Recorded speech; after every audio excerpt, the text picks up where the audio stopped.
আমি একজন বনবাসী লক্ষণ। আমার রাজ্য থেকে নিষ্কাশিত হওয়া। আর একজন বনবাসী কারোর গৃহ কারোর নগরীতে প্রবেশ করতে পারে না। তাই লঙ্কায় প্রবেশ করার প্রশ্নই ওঠে না। কিন্তু লঙ্কার মধ্যে থেকে বৌঠান, যিনি দিন রাত তোমার জন্য অপেক্ষা করে আছেন, তার কি হবে দাদা? ন্যায় আর নীতিও এটাই বলে যে পরিস্থিতি নিয়ন্ত্রণের বাইরে গেলে নিয়ম পরিবর্তন করা যেতে পারে। আর এখন না এই যুদ্ধ সাধারণ,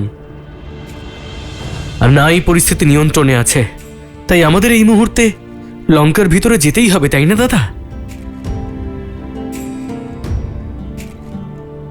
মর্যাদা উল্লঙ্ঘনকারী রামের ওপর তোমার বৌঠান কি গর্বিত হবে?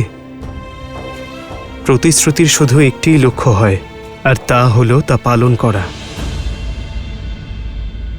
আর রইল কথা দেখার, পরিস্থিতির সঙ্গে নিজের শব্দকে বদলে নেওয়া, প্রতিশ্রুতি ভঙ্গ করা, তা প্রতিশ্রুতির অপমান করা লক্ষণ। আর সেই মানুষ কেমন যে তারই দেওয়া প্রতিশ্রুতি নিজের সিদ্ধান্তে অটল থাকতে পারে না? এই প্রতিশ্রুতির সঙ্গে শুধু আমিই নই, মাতা কৈকেয়ীরও সম্মান জুড়ে আছে লক্ষণ। আর আমি যে কোনো পরিস্থিতিতে তার সম্মানকে কম হতে দিতে পারি না। ততক্ষণ মনের মধ্যে যে বিদ্রোহের আগুন জ্বলছে তার কি হবে দাদা? যে আগুনে দিনরাত তুমি আর বৌঠান দুজনেই পুড়ছ, সেই চিন্তার কি? যেখানে বৌঠান তোমার জন্য অপেক্ষা করে আছেন, আর এখানে তুমি ওনার জন্য। তুমি কি ওনার জন্য কিছু করবে না? সীতার চিন্তা তো আমি আমার প্রাণের থেকেও বেশি করি লক্ষণ। আর আমার সীতার ওপর সম্পূর্ণ বিশ্বাস আছে যে ও সেই রামের প্রতীক্ষা করছে, যে বিবাহে দেওয়া তার মান আর সুরক্ষা প্রদান করার প্রতিশ্রুতি পালন করতে এসেছে। সীতা অবশ্যই আসবে লক্ষণ। যে রাজ্যের রাজা আমার সীতাকে অপমানিত করে বলপূর্বক তাকে বন্দী করেছে, এই যুদ্ধ তখনই সম্পূর্ণ হবে যখন সেই রাজ্যের রাজা সসম্মানে আমার সীতাকে ফিরিয়ে দেবে। ততক্ষণ আমি এখানে প্রতি মুহূর্তে তার প্রতীক্ষায় থাকব।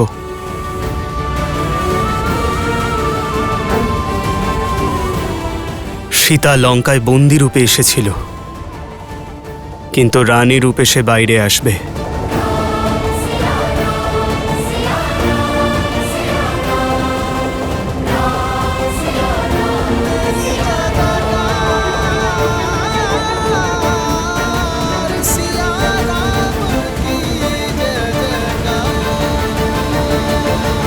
কি অদ্ভুত! শ্রীরামের প্রতিশ্রুতি, ওনার মর্যাদা আর ন্যায়ের প্রতি ওনার আস্থা।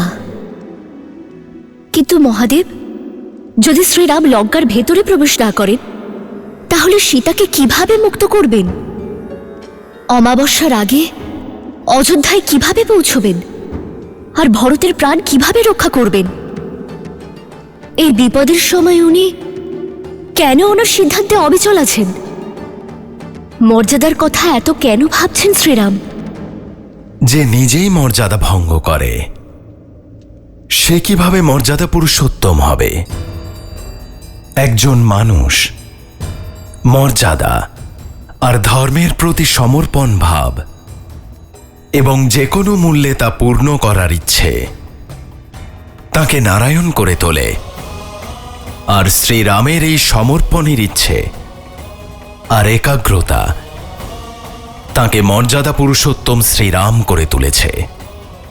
আর তাছাড়া দেবী, যিনি এ সংসারে ধর্ম আর মর্যাদা স্থাপনের জন্য অবতীর্ণ হয়েছেন, তিনি কি করে মর্যাদা উল্লঙ্ঘন করবেন? যদি মর্যাদার কথা এতই ভাবেন, তবে অমাবস্যার আগে সীতাকে নিয়ে কিভাবে অযোধ্যায় পৌঁছবেন? দেবী, আমি আপনাকে আগেও বলেছি, না এই যুদ্ধ সহজ হবে, আর না এর দ্বারা সৃষ্টি হওয়া প্রতিস্পর্ধা। পরিস্থিতি অত্যন্ত কঠিন, আর এই কঠিন পরিস্থিতিতে আমাদের সম্মুখে অনেক প্রশ্ন এসে দাঁড়িয়েছে। এবার কেমনভাবে শ্রীরাম সংসারে ধর্ম আর মর্যাদা স্থাপন করবেন? কেমনভাবে শ্রীরাম করবেন দেবী সীতার রক্ষা? শ্রীরাম অযোধ্যায় কিভাবে সময়ে পৌঁছবেন ভ্রাতা ভরতের প্রাণ বাঁচানোর জন্য? কিন্তু এই সমস্ত প্রশ্নের উত্তর আমি দেব না। এই সমস্ত প্রশ্নের উত্তর দেবেন শ্রীহরি বিষ্ণুর মনুষ্য অবতার মর্যাদা পুরুষোত্তম শ্রীরাম।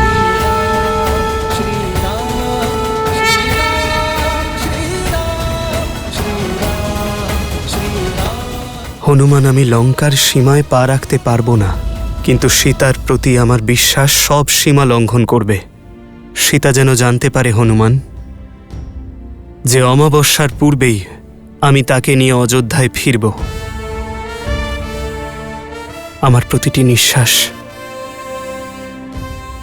ওর সঙ্গে মিলনের প্রতীক্ষায় রয়েছে। প্রভু, মাতার কাছে আপনার সংবাদ অবশ্যই পৌঁছবে, কিন্তু কিন্তু কিভাবে প্রভু? একবার যে লঙ্কাকে পুড়িয়ে দিয়েছিল সে হনুমানকে কে বাধা দেয়?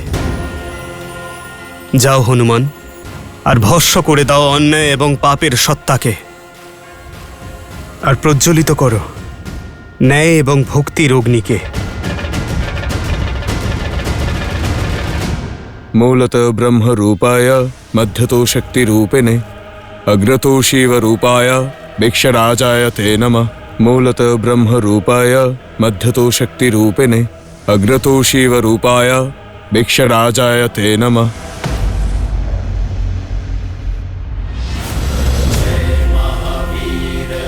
আরে আরে পালাও পালাও পালাও পালাও! আরে তো সেই আবার সব তছনছ করে দেবে। পালাও পালাও পালাও! শেষ পালাও! আরে আরে, ভয় পেও না, আমি বানর, রাক্ষস নই। তোমরা তো আগেও বেঁধেছিলে আমাকে। এসো এসো, আমায় আবার বেঁধে ফেলো। আমার লেজে অগ্নিসংযোগ করবে না? আরে এসো।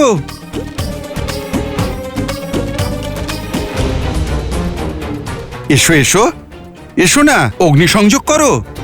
এ তো সেই যে আমার ভাই নিকুম্ভকে, না না, এর সম্মুখীন হওয়া ঠিক নয়। আরে আরে, এ তো একেবারেই ঠিক হচ্ছে না। আগেরবার যখন এসেছিলাম তখন তোমরা সবাই আমায় রাজকীয় সম্বর্ধনা জানিয়েছিলে। এবার সেসব করবে না?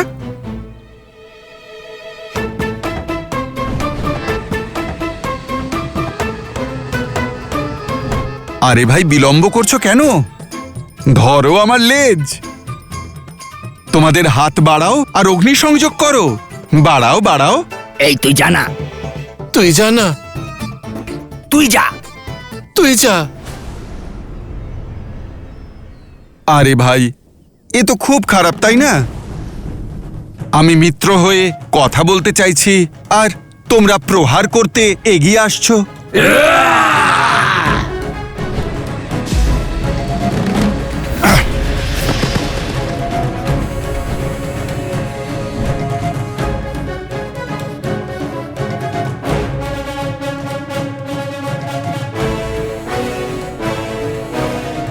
এসে গেছো আমার শিষ্যরা?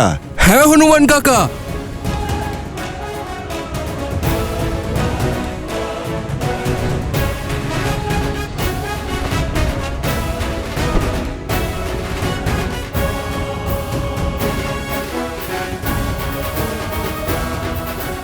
আরে, তোমরা তো দেখছি বড় বিচিত্র।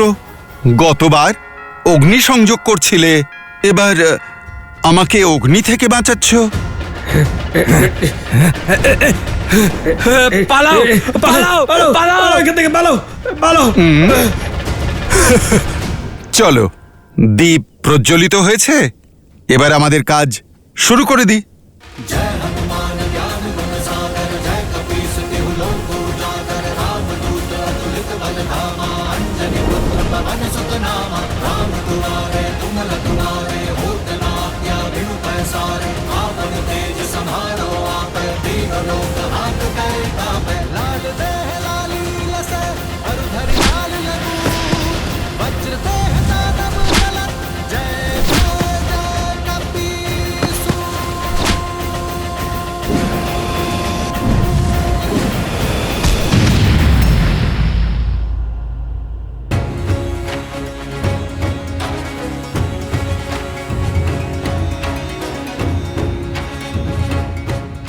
আমি লঙ্কায় প্রবেশ করতে পারবো না, কিন্তু আমার বাণের ওপর কোনো প্রতিবন্ধকতা নেই।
প্রভু, আপনাকে একটা প্রশ্ন করতে পারি? আমি আপনাকে সম্পূর্ণ বিশ্বাস করি, কিন্তু একবার লঙ্কা পুড়ে গেছে, পুনরায় পুড়িয়ে কি হবে? আমি বলতে চাইছি, এই সিদ্ধান্তের পিছনে অবশ্যই কোনো গভীর কারণ আছে, কোনো যুক্তি আছে। আমি আপনার জিজ্ঞাসা শান্ত করে দেব বিভীষণ, কিন্তু আমার সিদ্ধান্তের কারণ আপনার দুঃখের কারণ হতে পারে। আপনি কি এখনো জানতে চান? কি বললে তুমি? আরো একবার? এই মর্কট সব সীমা লঙ্ঘন করছে।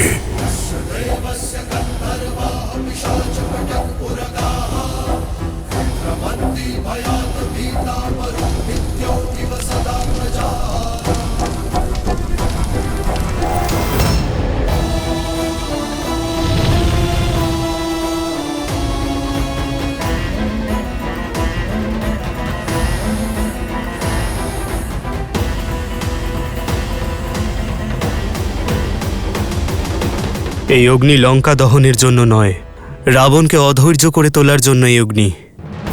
যখন ব্যক্তি অধৈর্য হয়ে যায়, তখন তার বিবেক বিকারগ্রস্ত হয়ে যায়, তার চিন্তা শক্তি ক্ষীণ হয়ে যায়। আর আমি চাই রাবণ এই যুদ্ধের সবথেকে বড় ভুলটি করুক, শীঘ্রাতি শীঘ্র করুক। কেমন ভুল প্রভু? আমি কিছু বুঝলাম না। কুম্ভকর্ণ, আপনিই তো বলেছিলেন রাবণের কাছে ব্রহ্মাস্ত্রের থেকেও বড় অস্ত্র রয়েছে। কুম্ভকর্ণ, যে এখন নিদ্রারত, যদিও আরও 2 দিন ঘুমোয় আর নিদ্রা সম্পূর্ণ করে, তাহলে ওর পাওয়া বরদান অনুসারে ও আগামী 6 মাসের জন্য অমর হয়ে থাকবে। ওকে যুদ্ধে পরাজিত করা অসম্ভব হয়ে উঠবে। আমাদের কাছে এত সময় নেই বিভীষণ, রাবণ এই বিষয়ে অবগত, সেই জন্য 2 দিন অতিবাহিত করতে চাইছে, আমাদের ব্যস্ত রাখার ব্যবস্থা করছে। কিন্তু আমি তা হতে দেব না। আমার এই পরিকল্পনা রাবণের ধৈর্যের বাঁধ ভেঙে তাকে অধৈর্য করে কুম্ভকর্ণকে জাগিয়ে তুলতে বাধ্য করবে। বিভীষণ, আমি জানি আপনার ভ্রাতার জন্য আপনার মন বিচলিত, কিন্তু এই সংহার আবশ্যক ধর্ম স্থাপনার জন্য। লঙ্কার দ্বার থেকে রাম, লক্ষণ আর তার সেনারা আক্রমণ করছে। লঙ্কার ভেতরে এই বানর তাণ্ডব চালাচ্ছে। আমাদের সেনা এইভাবে যুদ্ধের জন্য প্রস্তুত নয়। সমস্যা খুবই ভয়ঙ্কর মহারাজ। শীঘ্র, অতি শীঘ্র সমাধান খুঁজতে হবে। সমাধান একটাই মহারাজ, যুবরাজ ইন্দ্রজিৎ। আর সে দেবী নিকুম্ভিলার যজ্ঞ করছে। ওর অনুষ্ঠান কোন পর্যায়ে আছে? উনি এখন বটবৃক্ষের পূজা সম্পন্ন করছেন। আর তারপরেই যুবরাজ নিকুম্ভিলা দেবীর পূজা আরম্ভ করবেন মহারাজ। ব্রহ্মদেব, এই বটবৃক্ষের পূজা সম্পন্ন হলো। এবার আপনার দেওয়া বর অনুযায়ী আমি দেবী নিকুম্ভিলাকে আহ্বান করার জন্য সজ্জিত। আপনার আশীর্বাদ যেন পূর্ণ হয়, এই আশীর্বাদ করুন আমায় ব্রহ্মদেব। কারণ নিকুম্ভিলা দেবীর পুজো সম্পন্ন হওয়ার পরেই এই সমস্ত সংসারে আমাকে কেউ পরাজিত করতে পারবে না। অজেয় হয়ে যাব আমি সদা সর্বদার জন্য। কুম্ভকর্ণকে জাগানোর ব্যবস্থা করো। পিতাকে এখন জাগালে আগামী 6 মাস তার অমরত্ব থাকবে না। ওর নিদ্রা সমাপ্ত হোক না হোক, আমি রাম আর এই যুদ্ধের সমাপ্তি দেখতে চাই যত শীঘ্র সম্ভব। अग्रतो शिवरूपाय वृक्षराजाय ते नमः।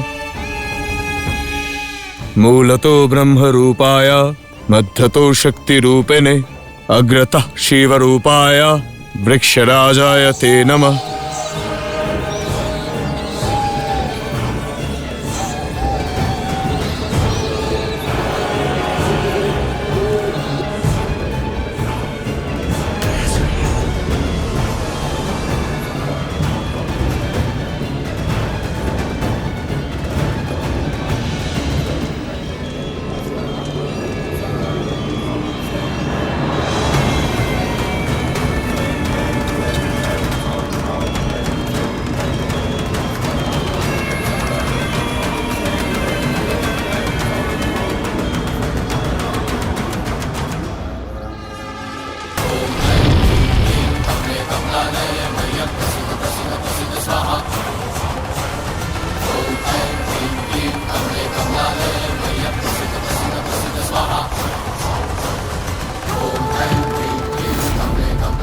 হে দেবী নিকুম্ভিলা, আমি দশানন রাবণ পুত্র ইন্দ্রজিৎ আপনাকে আহ্বান জানাচ্ছি। আপনার থেকে অজেয় রথ আর শক্তি অস্ত্র চাইছি আমি, আর এই আশীর্বাদ চাই যে আপনার শক্তি অস্ত্র দিয়ে আমি ওই বনবাসীদের জীবনের শেষটা আমার এই নিজের হাতে লিখতে পারি। সমস্ত লঙ্কার আশা এবং আমার পিতার বিশ্বাস কেবল আমার উপরই রয়েছে, আর আমার আশা আর আমার বিশ্বাস আপনার আশীর্বাদের উপর, আমার অজেয় হওয়ার বরের উপর। এই কারণে এখন যতক্ষণ আমার মনস্কামনা পূর্ণ না হচ্ছে, আমি ওই অজেয় রথ আর শক্তি অস্ত্র অর্জন না করছি, আমি আমার রক্ত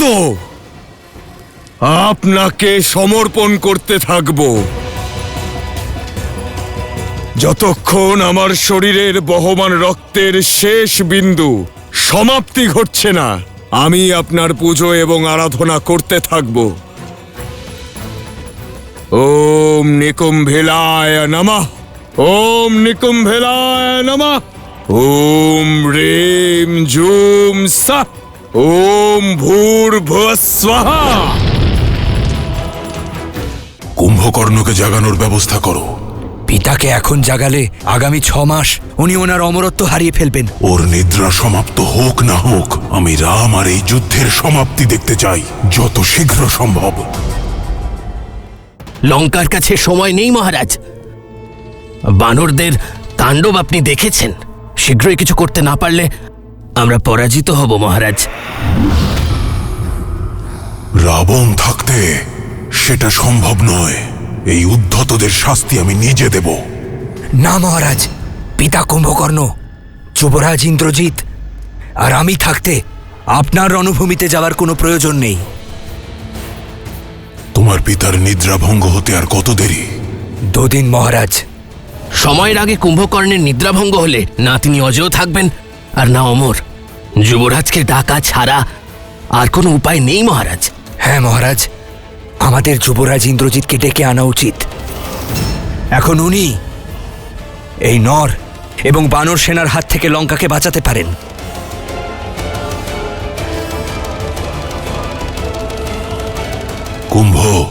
কুম্ভকর্ণকে জাগানোর ব্যবস্থা করো। একবার ভেবে নিন মহারাজ, যদি পিতাকে এখন জাগানো হয় তবে আগামী 6 মাস ওনার অমরত্ব থাকবে না। তোমার কি ধারণা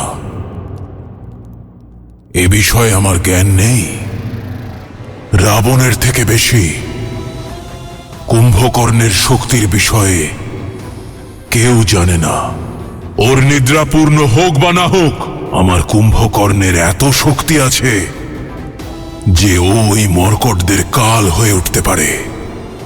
তোমরা লঙ্কেশের আদেশ পালন করো আর জাগাও আমার কুম্ভকর্ণকে। আমি রাম আর এই যুদ্ধের সমাপ্তি দেখতে চাই, যত শীঘ্র সম্ভব।